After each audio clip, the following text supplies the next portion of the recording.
오늘은 다니엘의 기도를 중심으로 생각해 보려고 합니다. 다니엘서 9장은요, 이스라엘 유대민족이 바벨론에 망하고 바벨론에 끌려와서 살고 있지만 포로로 살고 있는 거예요. 예레미야를 통해서 예언된 70이라는 기간이 무엇을 의미하는지, 그것을 다니엘은 공부를 통해서, 역사의 공부를 통해서 또 성서의 기록을 통해서 깨닫게 됩니다. 그리고 이 기간이 무엇을 의미하는지, 이 기간이 언제 끝나게 되는지, 포로로 살고 있는 이스라엘 포로된 백성의 가장 관심사가 무엇일 것 같아요? 고향으로 돌아가는 날이 언제 올 것인가? 그것입니다. 우리가 일제 36년 일본이 망하게 될지 독립운동을 하는 어느 누구도 그 날짜와 시간은 알 수 없었습니다. 36년이 될지 40년이 될지 아마 친일파들은 그게 영원하리라 그렇게 생각할 수도 있었겠지만, 그러나 그 해방의 날은 우리에게 다가온 것처럼 이 바벨론의 포로의 시간, 이 시간 언제 끝날 것인가에 대한 관심, 그것은 이스라엘 백성이라면, 유대 민족이라면 누구나 갖고 있었을 것입니다. 언제 이 고통의 시간이 끝나서 우리 가족과 친구들이 있는 예루살렘으로 돌아갈까? 이 9장에서 다니엘은 자신이 살아가고 있는 시대의 흐름을 깨닫게 되었고요. 하나님께 기도하는 모습을 서술해 놓고 있는 것이 다니엘서 9장입니다. 그가 한 기도의 내용은 우리가 오늘 다 처음부터 끝까지 읽어봤지만, 기도의 내용이 무엇입니까? 자신의 죄와 민족의 죄를 고백하고 하나님의 회복을 구하고 긍휼을 바라는 것이 기도의 내용입니다. 우리가 기도했던 내용과는 좀 다르죠.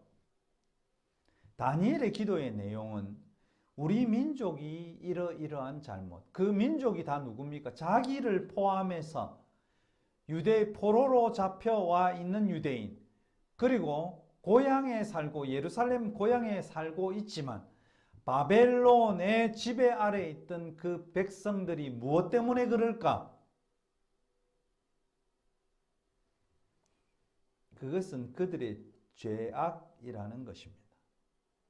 그 땅에 하나님의 정의를 행하지 못하고 하나님의 말씀, 여기 율법이라고 이야기했지만 하나님의 말씀대로 그들이 살아가고 함께 사는 사람으로 이웃을 인정하지 않고 스스로의 계급 의식에 살고 있었던 그들의 모습, 그것이 잘못이라는 것입니다. 민족의 죄악이 별거 있겠어요? 민족이 무슨 죄를 저질렀겠어요? 하나님을 믿고 하나님을 섬긴다고 또 성서를 읽고 있지만 그 속에 있는 하나님의 뜻과는 전혀 상관없이 스스로의 배만 불리려고 했던 그들의 민족의 죄악들, 그것을 처절하게 고백하는 것을 볼 수 있습니다. 그런 다니엘이 그냥 하나님, 우리 민족이 이런 죄악이 있습니다, 이런 하나님의 율법을 어겼습니다, 모세의 율법대로 살지 못했습니다가 아니고, 그는 시작할 때에 굵은 베옷을 입고 금식하며 죄를 뒤집어 쓰는 마음으로 그런 행동으로 기도하고 있는 다니엘의 모습을 보게 됩니다. 우리도 그동안 여러 해 동안 계속 기독교 신앙생활을 하다 보면 기도라는 과제가 우리 앞에 주어지게 됩니다. 우리는 하나님 앞에 어떤 기도를 해왔던가? 다니엘의 기도와 내 기도는 뭐가 다를까? 그리고 신약에서 예수님의 기도와 우리의 기도는 뭐가 다를까? 내 기도의 모습을 좀 바꾸어야 되지 않을까? 예수께서 원하시는 기도의 내용은 어떤 것인가? 그것을 우리가 다니엘의 기도와 함께 생각해 보아야 합니다. 다니엘의 기도의 출발점을 한번 볼까요? 다니엘의 표현을 빌리면 출발점은 옛적부터 계신 하나님, 그 하나님께 기도하는 것입니다. 옛날부터 지금까지 현재도 계신 그 하나님이 출발점입니다. 즉 이스라엘 백성이 지금 이렇게 바벨론의 포로가 된 것, 이것도 하나님의 역사 속에서 이루어지는데, 이렇게 우리가 어려움을 당하고 고통을 당하는 그 속에서도 하나님만큼은 신실하신 하나님이시다. 하나님은 약속을 지키시는 하나님이시다. 그래서 옛적부터 계신, 그리고 그 약속을 이루어 가시는 그 하나님에 대한 신뢰로부터 이 다니엘의 기도는 출발한다는 사실입니다. 그래서 우리의 기도는 무엇으로 출발하느냐? 나에 대한 신뢰, 이 세상에 대한 신뢰가 아니고 하나님에 대한 철저한 신뢰로부터 우리의 기도가 출발하게 되는 것입니다. 사랑하는 성도 여러분, 여러분은 하나님을 절대적으로 신뢰하고 있는가? 이 신뢰에 대한 부분, 출발의 모범을 예수님은 이렇게 가르쳐 주셨습니다. 예수님의 기도를 한번 생각해 보면 우리가 늘 주님 가르쳐 주신 기도 하잖아요. 그것은 마태복음 6장 9절에서 13절에 있는 내용 가운데 우리가 주기도문을 표준으로 만든 것입니다. 예수님께서는 우리에게 이렇게 말씀하십니다. 마태복음 6장 9절, 그러므로 너희는 이렇게 기도하라. 이 중요해요. 그러므로 너희는 이렇게 기도하라. 어떻게 기도하는가? 하늘에 계신 우리 아버지여. 하나님을 향해서 아버지라고 부르고 기도를 시작합니다.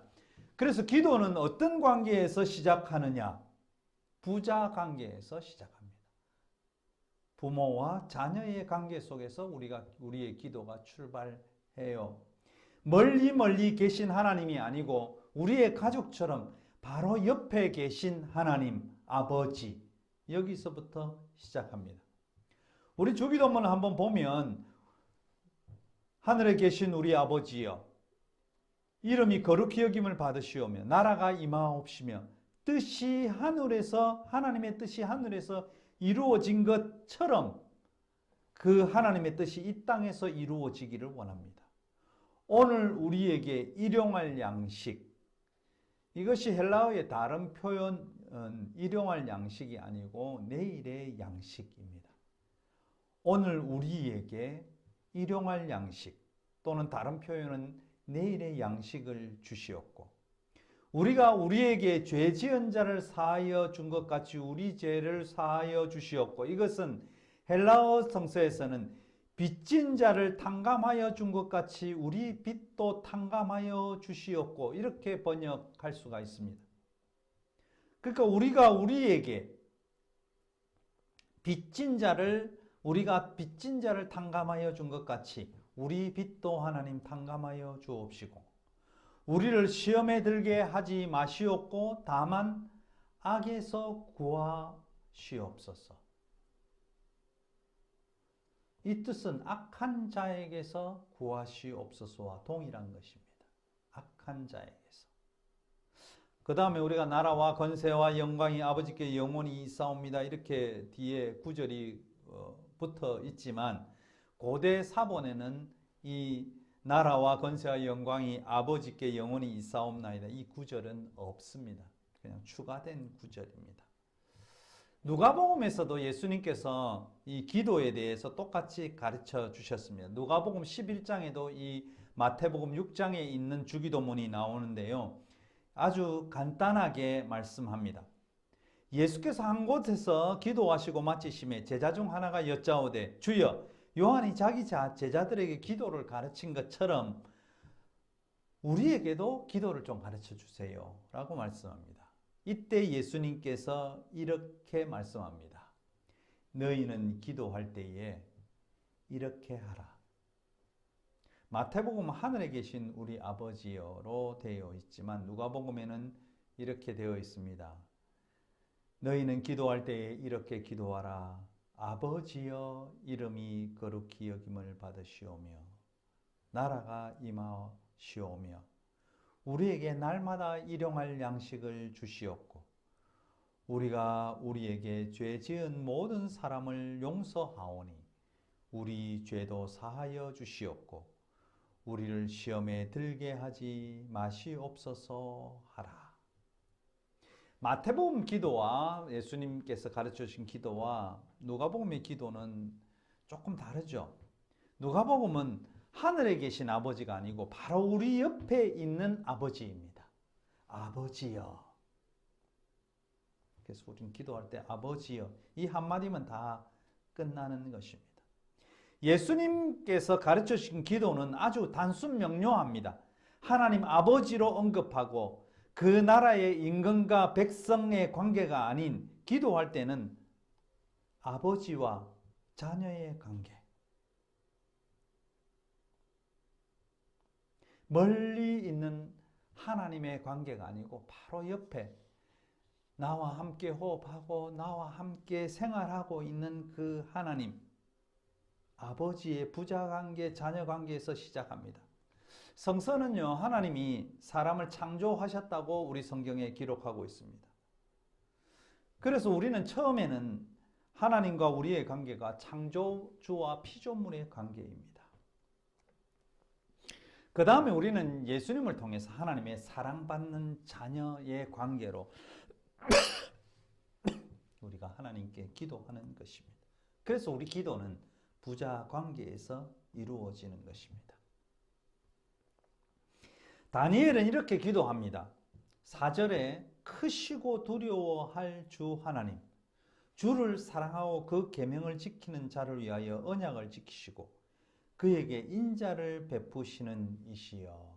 이렇게 기도합니다. 그래서 하나님을 사랑하는 것과 하나님의 계명을 지키는 것이 나란히 놓여 있습니다.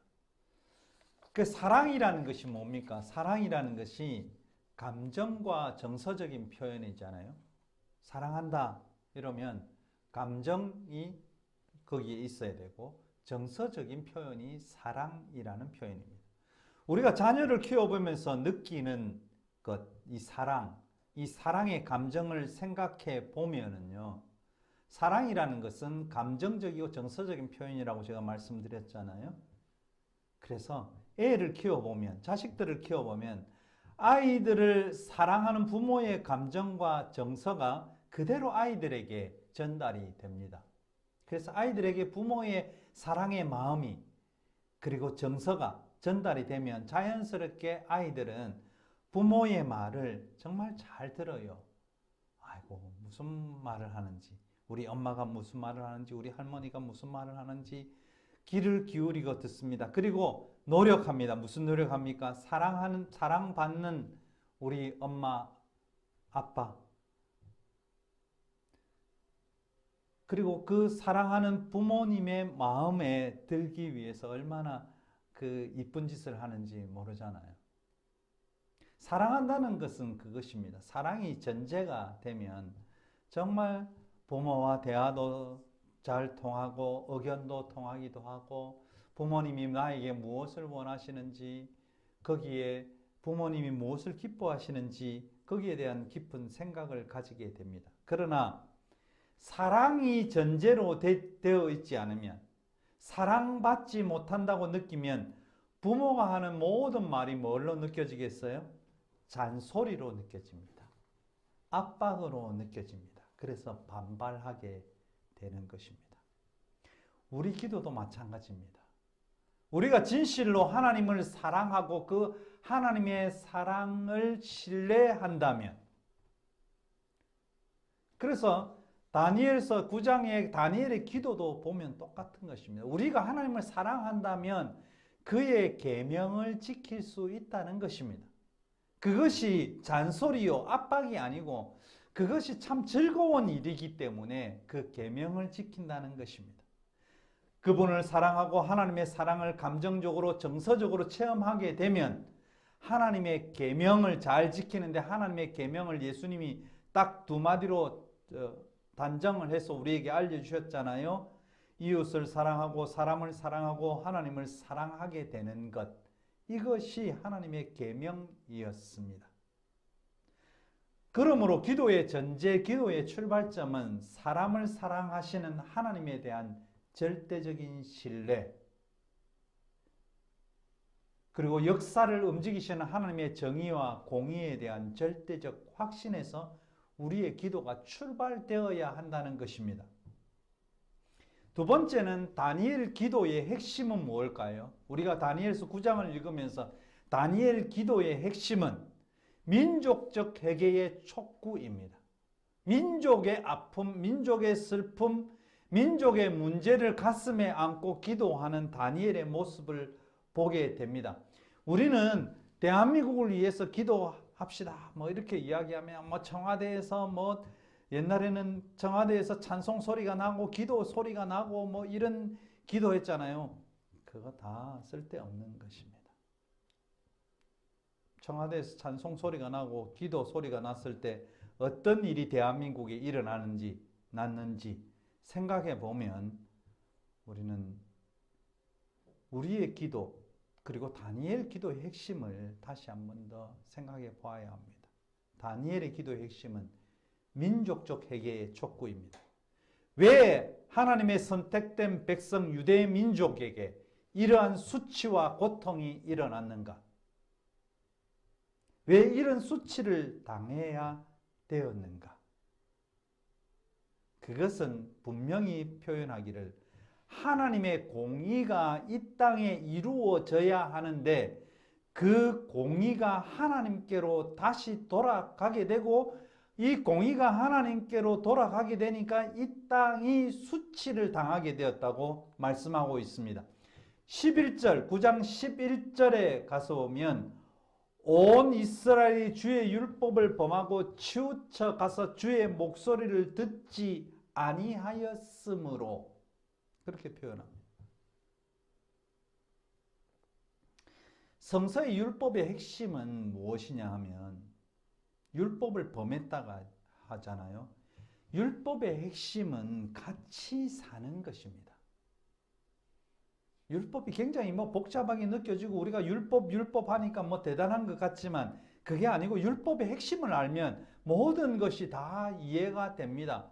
우리가 레위기를 공부하면서 모퉁이에 곡식들을 남겨두고 다른 가난한 자들이 또 곡식을 취하지 못하는 자들이 다 그것을 취할 수 있도록 하게 되는 것, 희년의 모든 내용, 이것은 같이 사는 것을 전제로 하는 것입니다. 7년 때 될 때는 모든 것을 다 종들도 돌아가고 해방, 자유의 시간을 가져야 된다. 이것이 이스라엘이 지켜야 된다. 이런 내용, 안식년의 내용, 이게 다 무엇일까요? 그것은 같이 사는 방법, 같이 살아야 한다는 것이 전제가 되어 있는 것입니다. 그래서 하나님은 우리에게 같이 살라고 해요. 함께 살라고. 함께 사는 방법. 그것이 무엇입니까? 서로 경쟁하고 서로 잡아먹으면 같이 살 수 있겠어요? 사자와 양이 같이 살 수 있겠어요? 사자는 육식동물이기 때문에 잡아먹어야 되잖아요. 그래서 동물은 늘 자기보다 약한 존재를 먹어야 되는 대상으로 생각합니다. 그래서 이 세상이 동물의 시각을 가지고 있으면 나보다 약한 사람은 늘 잡아먹어야 되는 대상, 그들을 눌러도 되는 대상, 그런 대상으로 생각합니다. 그러나 사람은 잡아먹을 대상이 아니고 누르는 대상이 아니고 억압하는 대상이 아니고 사람은 함께 살아가야 할 대상이라는 것입니다. 우리가 기독교에서 회개해야 될 것이 무엇인가? 그것은 함께 살아가야 될 세상을 만들지 못하고 하나님의 율법을 이 세상에 선포하지 않는 것에 있습니다. 우리나라의 정치의 핵심도 무엇입니까? 정치의 핵심도 국민을 사랑하는 데에 있습니다. 자신의 가족의 이익, 권력을 가지고 자신의 친족의 이익, 자기 부인의 이익, 사리사욕을 챙기라고 정치 권력을 그들에게 준 것이 아닙니다. 너 자신을 사랑한 것처럼 국민을 사랑하라. 이웃을 사랑하라. 어려운 자를 사랑하라. 가난한 자를 사랑하라. 그것이 핵심입니다. 그러면 하나님의 의가 이 땅에 이루어질 수밖에 없고 수치를 당하지 않게 되는 것입니다. 우리의 회개는 무엇이었냐? 회개는 무엇인가? 자신만을 보던 눈을 돌려서 이웃 다른 사람을 보는 것, 이것이 우리의 회개입니다. 회개라는 것이 별거 있겠습니까? 맨날 나만 보고 살았습니다. 맨날 나 자신, 내 가족, 내 남편, 내 아내, 나만 잘 되는 것, 이것은 당연지사라고 생각할 수 있겠지만 그리스도인이라고 내가 생각하면 그러면 안 된다는 것입니다. 그것이 하나님의 의가 아니라는 것입니다. 내가 그리스도인이 아니라면 뭐 어떻게 하든지 모르겠습니다만은, 그러나 내가 하나님을 믿고 하나님의 의를 믿고 하나님께서 사람을 같이 살라고 만드셨다는 율법의 말씀을 우리가 이해하게 된다면 우리는 자신의 눈을 돌려서 이웃을 봐야 되고 타인을 보아야 되고 소외된 사람을 향해서 우리의 눈을 돌려야 되는 거예요. 그렇지 않으면 수치가 우리에게 올 수밖에 없다고 다니엘의 기도는 분명히 이야기하고 있습니다. 한국교회와 나와 여러분의 신앙이 자신을 향한 시선에서 이웃과 타인을 향한 관심으로 변화되어야 진정한 기도의 기본이 시작되는 것입니다. 우리는 기도할 때에 다니엘처럼 민족적 회개, 죄를 뒤집어 쓰는 심정으로, 금식하는 심정으로 이루어내야 하는 것입니다. 우리는요, 지금 살아가면서 정치는 우리가 너무 가까이 있잖아요. 그래서 정치가 썩었다. 말만 공정과 상식이다. 자신들만을 위한 공정과 상식이네. 뭐 대통령실의 홈페이지는 어떻네 저떻네. 이런 상황에 대해서 우리가 욕하고 있지만 이런 상황을 만든 나 자신에 대한 민족적 회개, 한국 교회의 배부름에 대한 회개, 이웃에 대한 과격한 삿대질과 진리에 대한 왜곡과 부정과 불법을 대하는 검사, 판사, 정치인들의 정치적 술수와 내로남불의 이중잣대를 보면서 앞으로 이 나라에 일어날 수치를 가슴에 안고 우리는 회개하고 기도해야 하는 것입니다. 그래서 거시적, 거국적 기도가 우리 신앙인들의 가슴 속에 사실은 일어나야 합니다. 다니엘의 기도의 핵심은 무엇일까? 민족의 아픔이, 민족의 문제가 나의 문제임을 깨닫고 기도하고 있다는 사실입니다. 맨날 하나님, 우리 아버지가 다시 돌아가게 해주세요. 우리 자식이, 우리 아내가, 우리 남편이, 나의 권력이 더 크게 해주셔서 하나님께 영광 돌리게 해주옵소서, 이런 기도가 아닌 우리의 민족의 수치는 이것이 나의 책임임을 공감하는 것입니다. 다니엘의 기도는 민족적 제약에 대한 회개의 고백입니다. 예루살렘이 망한 것은 정치적, 군사적 문제가 아니라는 것입니다. 지금 온 세상은요, 자국 중심주의, 그리고 한미일, 북중러, 미국의 패권주의, 강대국의 패권주의로 인해서 우크라이나의 무고한 시민들이 전쟁을 통해서 죽어가고 있고요. 미국은 자신들의 희생을 좀 적게 하기 위해서 대한민국 국민들을 앞장서서 총알바지하려는 계획을 세우고 혈맹이라고 하는 대한민국 정부를 도청하고 살상 무기를 우크라이나에 제공하게 만들고 한반도의 전쟁의 위기를 고조시키고 있습니다. 우리는 기독교적 역사 이해를 통해서 이런 일이 사소한 것이 아니구나. 지도자가 제대로 서지 않고 교회가 하나님의 의 이루지 않고 물욕에 어두워서 정신을 차리지 못하고 세상에 벌어지는 일에 무관심하고 오직 내 교회, 내 집, 내 아들 타령하고 있으니 하나님께서 예루살렘의 위기를 만들고 예루살렘이 멸망했듯이 이런 수치가 다시 우리나라에 벌어지지 않을까 참으로 걱정되고 두렵기까지 합니다. 우리가 어제까지 선진국이었습니다. 그런데 황망하게 이렇게 시대의 흐름 속에서 황망한 사건들이 많이 일어나고 있는 것을 보게 됩니다. 우리가 기독교적인 시각으로 그냥 이것이 그냥 그렇게 일어나는갑다. 우리는 강대국들 앞에서 이렇게 될 수밖에 없구나. 이렇게 생각하고 있어야 될 것이 아니고 황망하게 되는 이런 시대의 흐름을 보면서 우리 성도들은 민족적 회개, 다니엘처럼 민족적 회개를 우리가 안고 가야 하는 것입니다. 그동안 우리의 기도는 다 어떤 것이었나요? 하나님을 이용하는 기도였습니다. 그렇기 때문에 하나님은 안녕하시지 않았습니다. 예수님은요, 이런 하나님을 이용하는 기도, 이 기도를 극혐했습니다. 마태복음 6장 5절에서 8절에 가서 오면 이렇게 말씀합니다. 너희는 기도할 때에 외식하는 자 같이 하지 말라. 사람에게 보이려고 회당과 큰 거리 어귀에 서서 기도하기를 좋아하느니라. 이렇게 말씀합니다. 이 말을 지금에 와서 2000년 전에 예수님께서 너희들은 기도할 때 외식하는 자 같이 하지 말라 이 말씀을 한국 교회는 깨달아야 되는데요. 왜 그러냐? 한국 교회는 맨날 무슨 특별 새벽 기도에 무슨 기도에 무슨 기도에 이렇게 이야기하면서 사람들 특별히 신자들을 막 모으고 있습니다. 그런데 예수님이 이렇게 말씀해요. 외식하는 자 같이 사람에게 보이려고 회당에 서서 기도하지 마라 하고 말씀합니다. 특별 새벽 기도에 특별 기도에 하지 말고 골방에서 조용히 기도하라. 6절 말씀에 마태복음 6장 6절에 너는 기도할 때 내 골방에 들어가 문을 닫고 은밀한 중에 계신 내 아버지께 기도하라 했어요.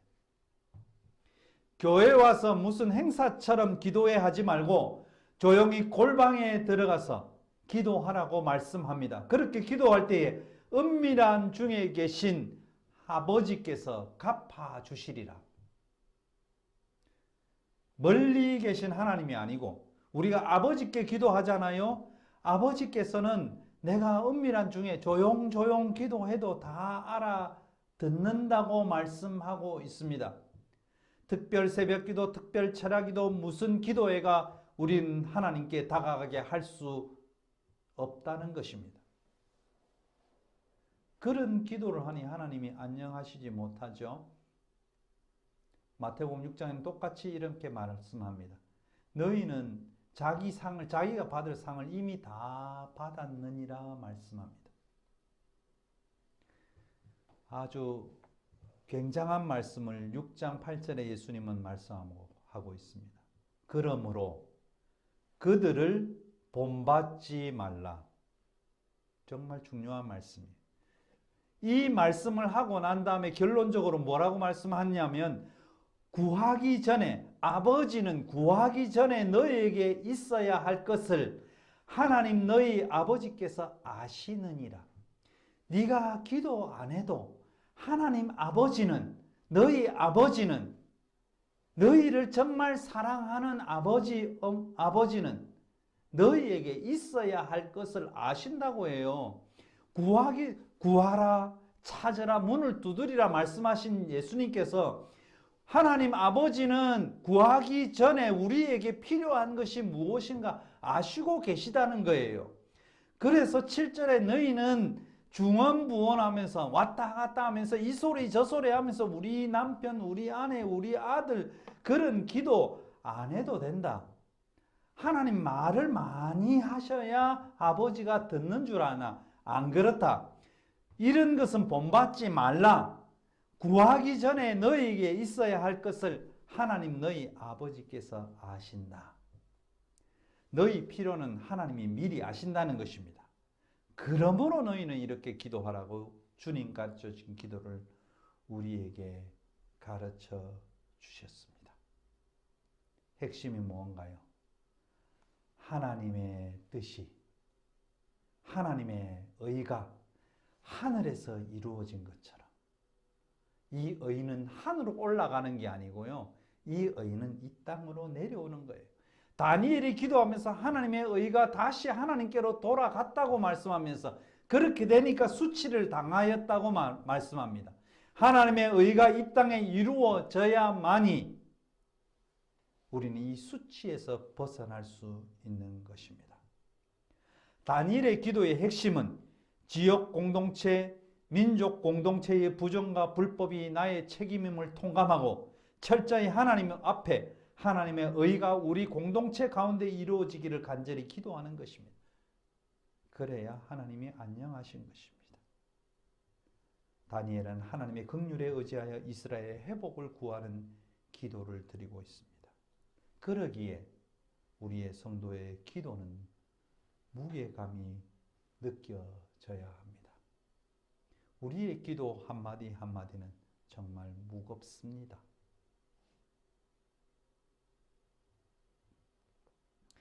그러기에 성서는 의인의 기도는 세상을 바꾸는 역사를 이룬다고 말씀하고 있는 것입니다.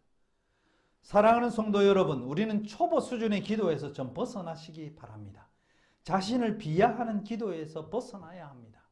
우리는 매일 기도할 때마다 내가 무슨 죄인인 것처럼 대단하게 나에게 문제가 있는 것처럼 기도하지만 하나님은 우리를 그런 존재로 만들지 않았습니다. 과거에 장로님들이 기도하면서 얼마나 자기 자신들을 비하하는 기도를 많이 했는지 몰라요. 제가 어릴 때 기도를 들은 기도 중에 이런 기도 정말 많았습니다. 하나님, 벌레보다 못하고 티끌보다 못한 저희를 이렇게 사랑하여 주시고, 우리가 벌레보다 못한가요? 하나님 우리를 벌레보다 못한 존재, 먼지보다 못한 존재로 하나님은 우리를 창조하셨는가요?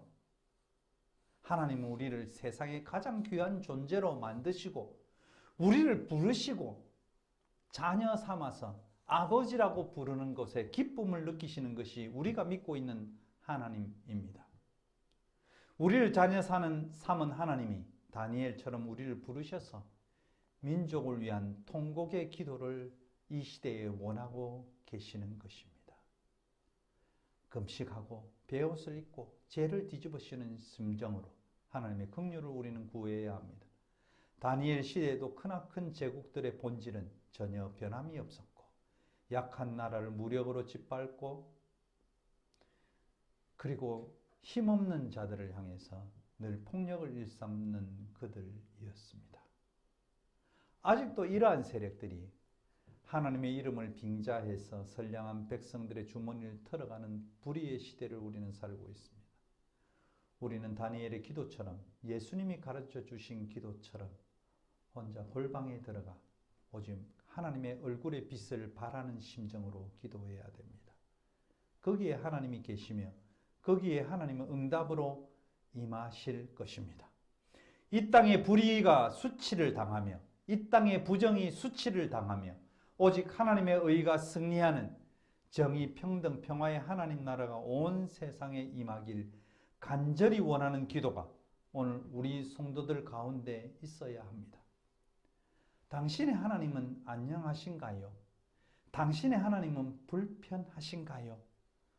오늘도 온갖 욕심으로 가득 찬 기도로 아버지의 마음을 불편하게 하는, 수치를 당하게 하는 그는 자녀들의 기도가 아닌 하나님 아버지의 사랑을 깨닫고 그 사랑 가운데 아버지의 원하는 아름다운 공존, 공생의 세상이 오기를 우리는 바라면서 철저히 우리 자신을 내려놓고 이 시대를 보면서 민족적 회개에 동참해야 합니다. 민족적 회개의 기도에 동참하는 우리 선인의 믿음의 용사들이 다 되시기를 바랍니다. 그때에 하나님은 다니엘에게 응답하셨듯이 오늘 우리에게도 가브리엘과 같은 천사의 음성으로 역사하고 응답해 주실 줄 믿습니다.